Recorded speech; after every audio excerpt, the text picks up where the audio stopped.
Oke, bentuk yang ketiga itu namanya bentuk kanonik diagonal atau diagonal, sama juga sih bahasa Inggrisnya. Untuk bisa menguraikan persamaan kanonik diagonal ini memang sedikit berbeda dibandingkan dengan yang canonic control sama yang bisa diamati atau observable sama controllable. Jadi tidak segampang yang tadi. Kalau tadi itu gampang banget, kalau yang sekarang gampang doang, nggak pakai banget.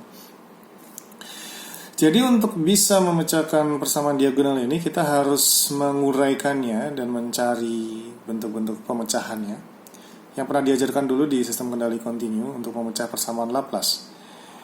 Jadi di sini S tambah 2 per S kuadrat tambah 4S tambah 3 kita harus uraikan menjadi C1 per S tambah P1 tambah C2 per S tambah P2.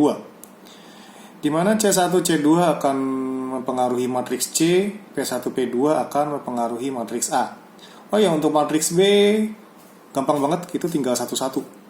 Ya, jadi yang harus dicari untuk matriks diagonal ini, kanonik diagonal ini adalah untuk matriks A dan matriks C.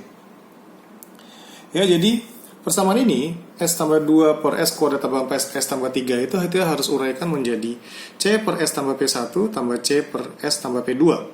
Caranya gimana? Ya, kita pakai persamaan ini lagi ya. Jadi kita tahu bahwa S tambah 2 per S kuadrat tambah 4S tambah 3 itu sama dengan S tambah 2 per S tambah 3 dalam kurung kalikan S tambah 1. Caranya gimana? Ya kita tinggal menggunakan rumus ABC. Kalau masih ingat, ya mungkin cari lagi lah gimana caranya menggunakan rumus ABC. Atau ya sebenarnya kita juga lihat di sini kan, ini kan S kali S kuadrat tambah 3S tambah 1S 4S tambah 3 kali 1 3. Ya, jadi ini penguraiannya masih gampang, bisa langsung dicoba-coba sendiri. Ya, intinya kita bisa dapatkan bahwa P1-nya itu adalah 1. Karena apa? Karena ini S tambah 1. S tambah 1 kita bisa lihat bahwa S tambah P1 sama dengan S tambah 1 berarti P1 1. Simple. S tambah 3 sama dengan S tambah P2 berarti P2-nya sama dengan 3. Jadi kita bisa lihat di sini bahwa C1 per S tambah 1 tambah C2 per S tambah 3 itu sama dengan C1 per S tambah P1 tambah C2 per S tambah P2. Jadi 1 itu adalah P1 dan 3 itu adalah P2. Ya, jadi kita langsung dapat P1 1, P2 3. Nah, lalu bagaimana cara mencari C1 C2-nya? Ya sama seperti sistem kendali kontinu. Kalau misalnya kita lihat C1 itu lawannya adalah S tambah 3. Jadi kita tutup S tambah 1-nya. Dan kita lihat dia tinggal S tambah 2 per S tambah 3. Dan masukkan nilai S yang membuat di bawahnya itu sama dengan 0. Yaitu min 1. Jadi S tambah 2 per S tambah 3. Dan masukkan S sama dengan min 1. Ketemu nilainya setengah. Demikian juga untuk yang C2. Kalau misalkan kita mau mencari C2, kita tinggal masukkan nilai S sama dengan min 3. Ya, karena ini untuk membuat 0. Ya, jadi waktu mau C2 yang ditutup adalah S tambah 3-nya. Ya. Masukkan S sama dengan min 3 untuk S tambah 2 per S tambah 1. Jadi di sini min 3 tambah 2 per min 3 tambah 1 sama dengan min 1 per min 2 sama dengan setengah. Kebetulan hasilnya sama ya, setengah-setengah. Lalu bagaimana bentuk diagonal canonic formnya? Nah, ini kita lihat, ini formulanya kayak gini. Jadi itu beda sama yang tadi ya, yang controllable sama yang observable itu mirip.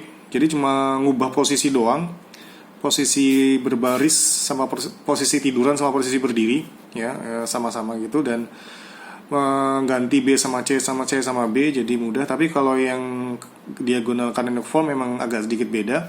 Untuk A itu sama dengan min P1 0 0 min P2, dimana kita udah sama-sama tahu kalau P1 itu sama dengan 1 dan P2 sama dengan 3. Jadi di sini min P1 adalah min 1 dan min P2 itu adalah min 3. Lalu bagaimana dengan B? Nggak usah pusing-pusing, satu-satu.